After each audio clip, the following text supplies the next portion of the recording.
Is this some kind of joke? Agent Derek Matthews slammed his hand on the table, the sound echoing through the interrogation room at Fort Bragg's intelligence center. He'd been at this for 6 hours. 6 frustrating, fruitless hours trying to communicate with a detainee who seemed to understand nothing he said. The detainee, a middle-aged man captured near the North Korean border, sat silently across from him.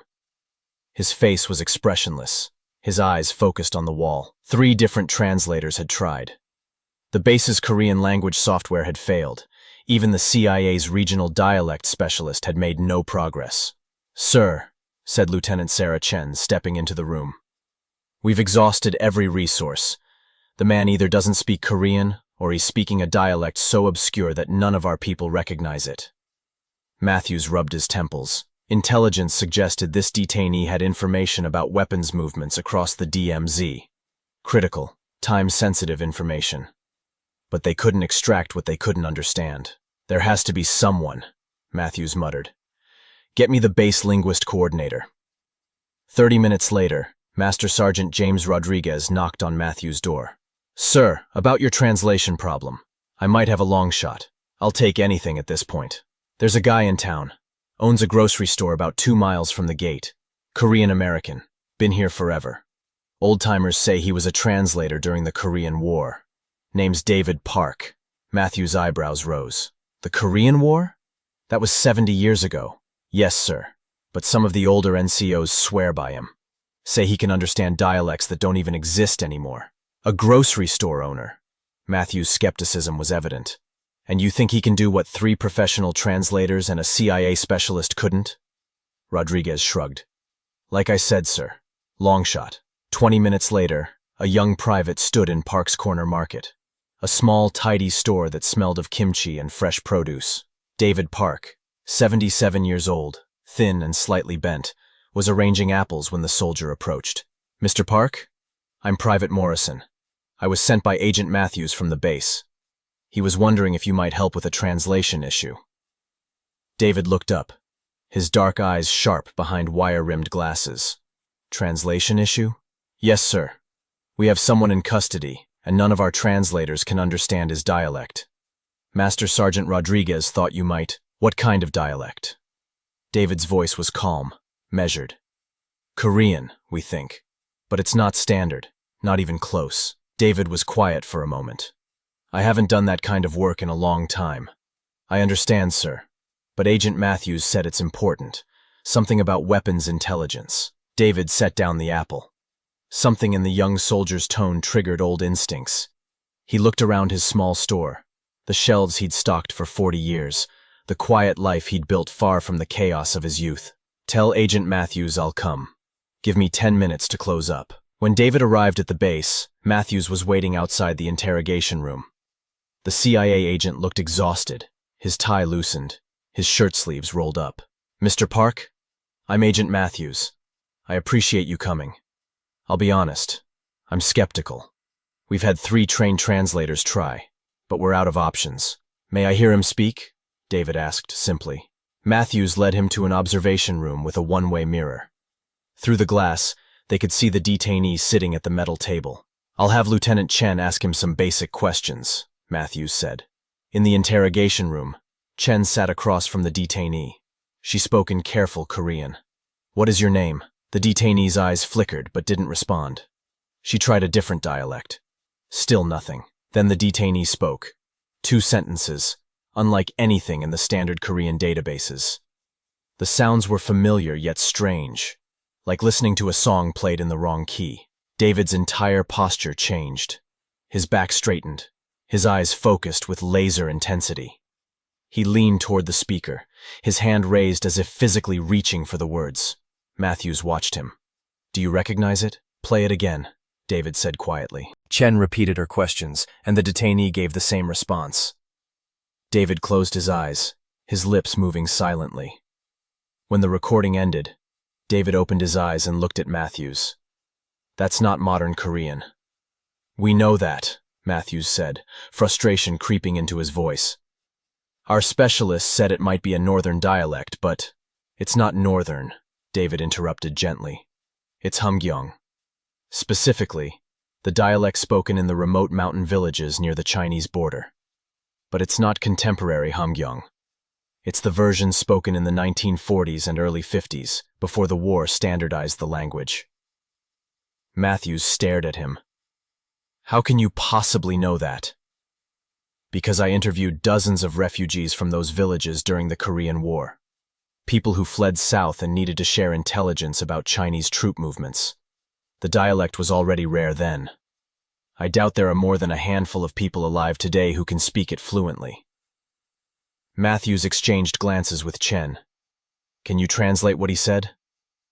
He said, "You speak like a southerner who learned from books. You don't know the old words, the true words." The room fell silent. Matthews felt a chill run down his spine. "Mr. Park, how long would it take you to conduct an interrogation?" "That depends on what you need to know. Everything. Weapons shipments, routes, contacts, timing. We believe he has information about a major arms transfer that could destabilize the entire region." David looked through the glass at the detainee. "I'll need privacy. No recording devices that he can see. He's from a generation that doesn't trust technology. And I'll need tea. Proper tea, not from a bag. The ritual matters to people from his background." Matthews made it happen. 20 minutes later, David sat alone in the interrogation room with the detainee. A small electric kettle heated water on a side table, and David carefully prepared 2 cups of tea using leaves he'd brought from his store. He placed 1 cup in front of the detainee and took the other for himself. Then he spoke, not in modern Korean, not in any dialect the base's translators would recognize, but in the ancient, nearly extinct tongue of the Hamgyong Mountains. The detainee's eyes widened. For the first time in 6 hours, his impassive mask cracked. Through the one-way mirror, Matthews and Chen watched in amazement as the 2 men began to speak. They couldn't understand a word, but they could see the conversation flow, tentative at first, then growing more animated. "What's he doing?" Chen whispered. "I have no idea," Matthews replied. "But it's working." Inside the room, David was doing more than translating. He was building trust through cultural understanding. He asked about the detainee's village, his family, the crops they grew. He spoke of the old customs, the festivals that hadn't been celebrated in decades. He created a bridge not just of language but of shared memory and mutual respect. The detainee, whose name was Kim Sung-ho, began to relax. In his isolation, surrounded by people who couldn't understand him, who saw him only as a source of intelligence, David was the first person to see him as a human being. After 40 minutes, David stood and knocked on the door. Matthews entered immediately. "He'll talk," David said quietly. "But there are conditions. We don't negotiate with—" "Not those kinds of conditions," David interrupted. "Cultural ones. He wants assurances that his family won't be targeted. He wants to know that his information will be used to prevent bloodshed, not cause it. And he wants to be treated with respect." Matthews looked through the glass at Kim, who sat quietly drinking his tea. "Can you verify what he tells us?" "I can translate it. Verification is your job, but I believe he'll tell the truth.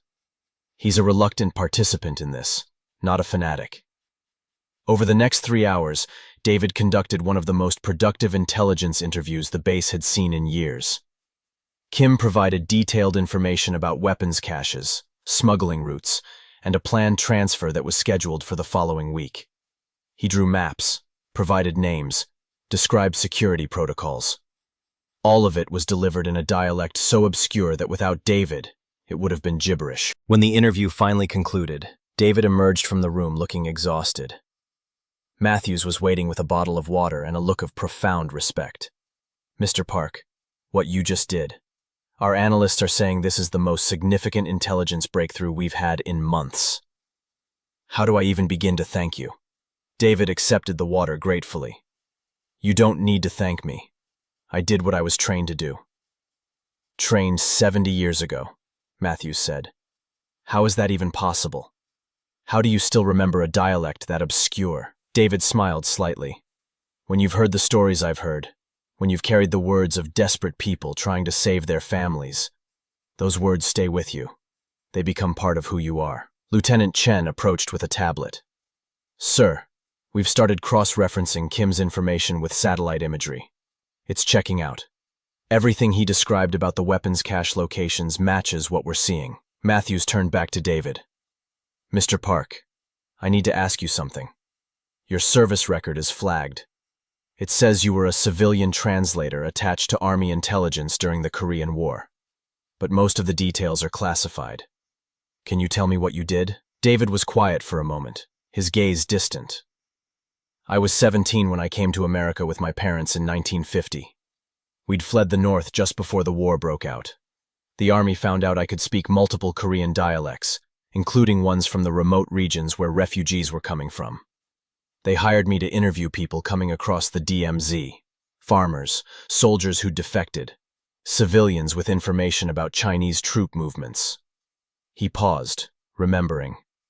I conducted over 200 interviews. Some lasted minutes, some lasted days. I heard stories that would break your heart. Families torn apart, villages destroyed. People who'd walked for weeks through enemy territory just to share information they hoped would end the war. And the dialect you just used, the Hamgyong mountain dialect, was one of the rarest and most valuable. The villages in those mountains were on key smuggling routes. The people who came from there had information about Chinese supply lines that our military desperately needed. But they would only talk to someone they trusted, someone who spoke their language, not just literally, but culturally. Matthews shook his head in wonder. And you just kept it? For 70 years? While running a grocery store? Language isn't something you keep or discard, David said gently. It's part of your identity. I spoke those dialects at home with my parents until they passed. I speak them in my head when I'm arranging vegetables or counting change. They're woven into how I think. Chen's tablet chimed with an incoming message. She read it and looked up, startled. Sir, this is from the Director of National Intelligence. He wants to speak with Mr. Park personally. The call was transferred to a secure conference room. The DNI, a man David recognized from news broadcasts, appeared on the screen. Mr. Park, I've just been briefed on the intelligence you helped us obtain.